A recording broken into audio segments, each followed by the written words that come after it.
Salam sejahtera, salam perpaduan kepada semua murid di sini. Okey, topik tingkatan 2 hari ini kita akan belajar kegemilangan Kesultanan Melayu Melaka. Okey, kegemilangan is like orang kata tahap yang paling maksimum Tahap kegemilangan, tahap yang maksimum. Tahap yang maksimum dalam mana? Dalam pemerintahan Kesultanan Melayu Melaka. Okey, faktor kegemilangan. Okey, kita akan tengok punca kenapa kerajaan Melayu Melaka ini berada pada tahap maksimum. Tahap maksimum ni is a good condition, very good condition, very good condition, very good condition in empire, Melaka Empire. So kita akan pergi ke pengenalan. Okay, pengenalan kita dah tahu Kesultanan Melayu Melaka ini dibangunkan oleh para miswara, dia berkembang.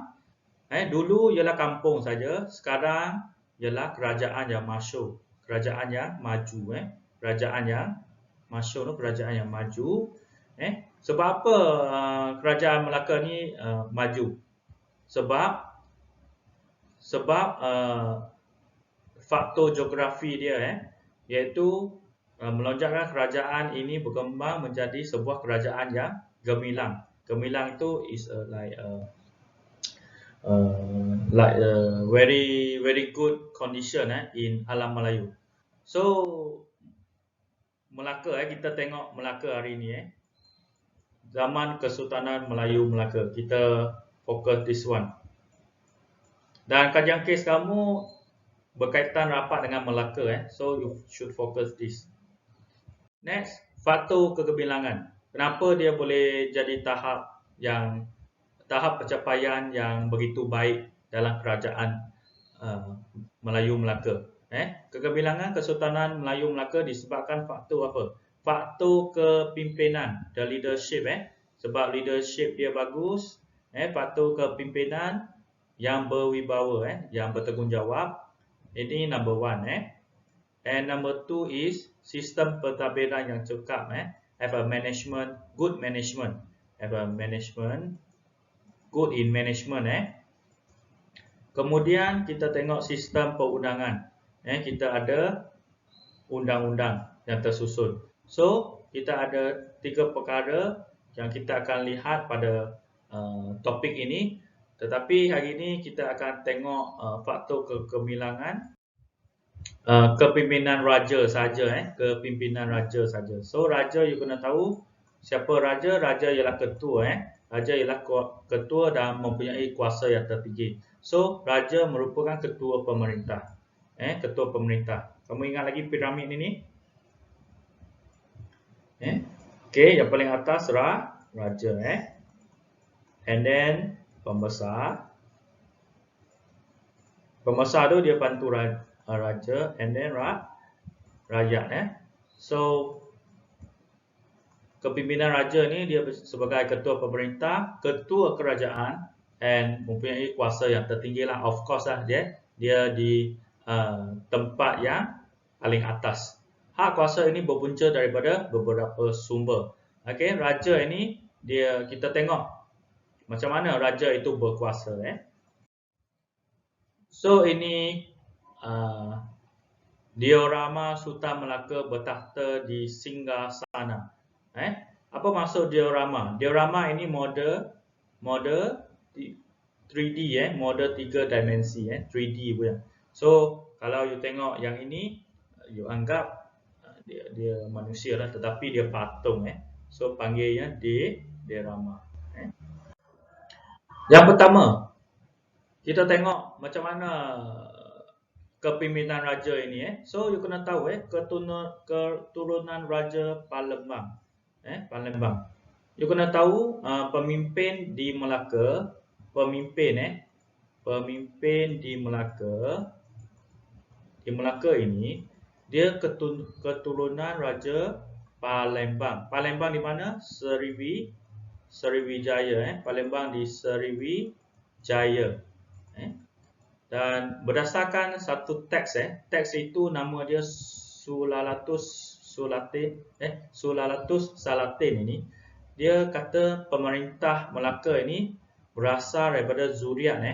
Zuriat ni bermaksud keturunan. Keturunan anak Raja Palembang di Sriwijaya, yang dikatakan bersusu Galuh, daripada Iskandar Zulkarnain. Iskandar Zulkarnain. So susu Galuh ini memberikan taraf kedudukan yang tinggi lah, sebab anak Raja Palembang ni bermaksud mereka ni family diraja lah, king family yang datang ke Melaka. So mereka diberi penghormatan yang tinggi kepada Sultan Melaka dalam kalangan kerajaan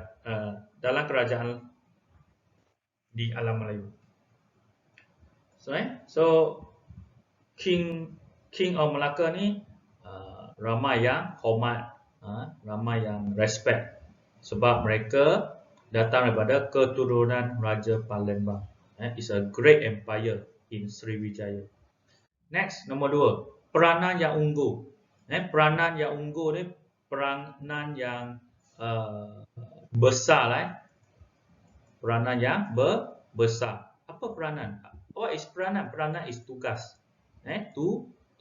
Tugas yang besar. Apa maksud tugas yang besar ni? Raja ni dia ada tugas yang besar. Ada tugas yang besar di mana? Di dalam sistem pemerintahan.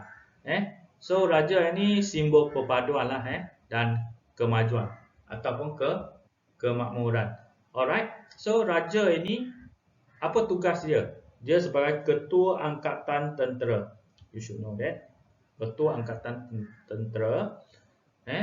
Ketua hubungan diplomatik. Apa maksud hubungan diplomatik? Negara kita dengan berkawan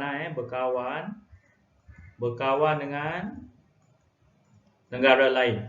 Itu yang dimaksud hubungan diplomatik. Siapa ketua? Raja, ketua. Siapa ketua? Raja ketua. And menyelaraskan is manage, manage. Menyelaras is manage. So manage, Menyelaras is manage. So dia mengurus, kalau bahasa Melayu mengurus, menyelaraskan kegiatan ekonomi. Okey, dia tugas dia. So dia sangat penting dalam pemerintahan. And then kita tengok raja juga dia sebagai ketua agama Islam dan menegakkan keadilan. Alright, itu peranan raja. Next kita pergi ke daulat dan alat kebesaran. Okey, daulat. What is daulat? Daulat is dengan bahasa yang paling mudah untuk kamu faham, kuasa raja. Kuasa raja sebagai pemimpin. Daulat is kuasa raja sebagai pemimpin. You kena ingat. Ini dimasukkan daulat tuanku. Kuasa raja sebagai pemimpin. Dan alat kebesaran nanti kita akan tengok. Kepimpinan raja juga dikait dengan konsep daulat dan dahaka. Dahaka ni, apa maksud dahaka? Dahaka ni tidak dengar kata raja. Okey. Dahaka is tidak dengar kata raja. So itu yang dimasukkan dahaka. Dan kita kena tahu serta pelbagai institusi kerajaan seperti adat istiadat istana dan alat kebesaran diraja. So institusi kerajaan ni bermaksud institusi beraja lah. So dalam tempat itu semuanya guna adat raja. So kita kena tahu adat istiadat istana, ada upacara dia. dan alat kebesaran dia. Dan Cikgu Chiu sudah cakap tadi, daulat merupakan kuasa kewibawaan raja sebagai pemimpin. Okay, sebagai pemimpin. Okay, next. So, apabila raja ada daulat, rakyat mengakui kedaulatan raja. Rakyat taat setia kepada raja sepenuhnya dan tidak boleh mendahaka. Tidak boleh mendahaka kepada raja. Maksud mendahaka ni maksudnya rakyat ni mesti dengan kata raja dan tidak boleh mendahaka. Antara alat kebesaran di raja termasuklah cap mohon, nombak, keris, lembing dan mahkota. Yang ini kamu kena faham. And then kita pergi ke seterusnya, alat kebesaran dia. Apa dia? Untuk apa alat kebesaran raja ni? Untuk upacara istiadat pertabalan. Istiadat pertabalan ni bermaksud contohnya raja putra raja dia jadi raja. Itu dimasukkan upacara istiadat pertabalan, perkahwinan antara kerabat raja, kemangkatan raja. Okey. So kemangkatan raja ni mungkin nak pergi ke sesuatu tempat ataupun hal lain-lain And then konsep daulat ini dia ada istiadat, alat kebesaran menjadikan raja ini sebagai kuasa tertinggi yang mempunyai kedudukan tinggi dan istimewa. Okey, so alat kebesaran ni biasanya warna lah warna sekejap biasanya warna diraja warna kuning ini mengukurkan kedudukan raja dan sistem pemerintahan kerajaan Melaka. Alright, so inilah cap mohon, tombak berampun, okey, macam payung nombak diraja pending diraja. Okey. So kewibawaan ni is like raja ini ada tanggungjawab lah, ada peranan raja mengetuai pemerintahan. Raja memiliki ciri kepimpinan seperti adil. Raja kena adil, raja kena bertanggungjawab, ambil berat, caring about kebajikan rakyat. Raja memerintah berdasarkan bidang kuasa yang ditetapkan mengikut hukum kanun Melaka. So raja tak boleh bertindak sesuka hati untuk menjalankan tugas sebagai raja. So dia kena ikut hukum kanun Melaka.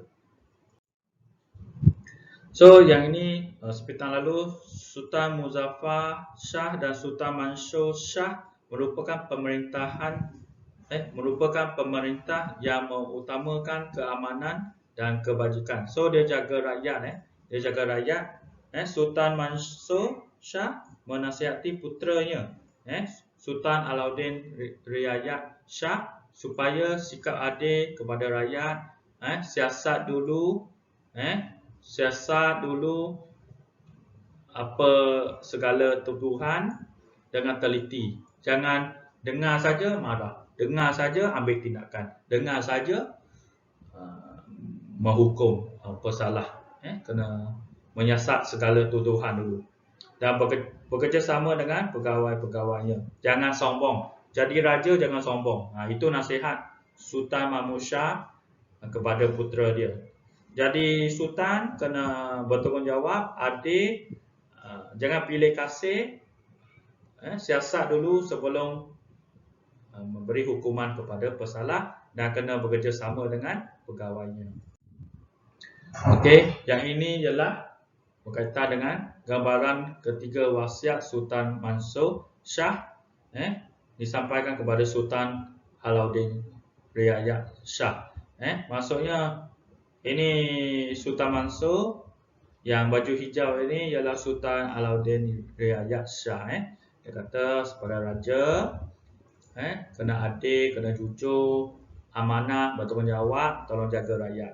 Macam tu lah. Wasiat dia bermaksud sebelum sebelum raja meninggal dunia, dia sampaikan pesanan. Pesanan. Wasiat is pesanan. Next. Kesimpulannya, kepimpinan pemerintah Kesultanan Melayu Melaka yang berdaulat dan berwibawa menyebabkan pemerintahnya diterima oleh rakyat dan diiktiraf oleh kuasa luar. Bermaksudnya dengan adanya leadership of King of Melaka ini, selain dapat tahan setia daripada rakyatnya, tetapi juga kuasa luar. Kuasa luar itu kita boleh rujuk India, China. Sebagai rakyat Malaysia yang setia kepada raja, kita perlu mempertahankan institusi raja yang merupakan lambang perpaduan. Institusi raja merupakan lambang perpaduan dan kemakmuran negara kita. Kamu kena ingat yang ini. Tak ada raja, negara kita akan huru-hara. Okey? So, ini latihan. Siapa yang ada buku kerja, kamu boleh buat muka surat 40, latihan 5.2, soalan 3 saja. Dan kepada sesiapa yang tak ada buku kerja dan juga ada buku kerja, kamu kena buat semua ini latihan. 2 hingga 3, 4, 5 ini. So, jawapan sudah ada. Okey, nyatakan tolong jangan buat bentuk point form. No, you kena buat dalam bentuk ayat. Kena buat dalam bentuk ayat. Bincangkan peranan raja dalam pemerintahan. Bincangkan peranan raja dalam pemerintahan. So, nombor 3 ini, kamu kena cari 3 isi. Dan setiap isi kena ada huraian. So, 3 huraian. Okey, faham? And next, bincangkan maksud perkataan daulat. Okey, slide nombor 7, kamu boleh cari. Bagaimanakah rakyat mengakui kedaulatan raja? Bagaimana rakyat ni, dia respect raja, dia mengiktiraf kuasa raja. Kamu boleh cari jawapan. Slide 8. Okey. So, sekian, terima kasih untuk pembelajaran pada hari ini.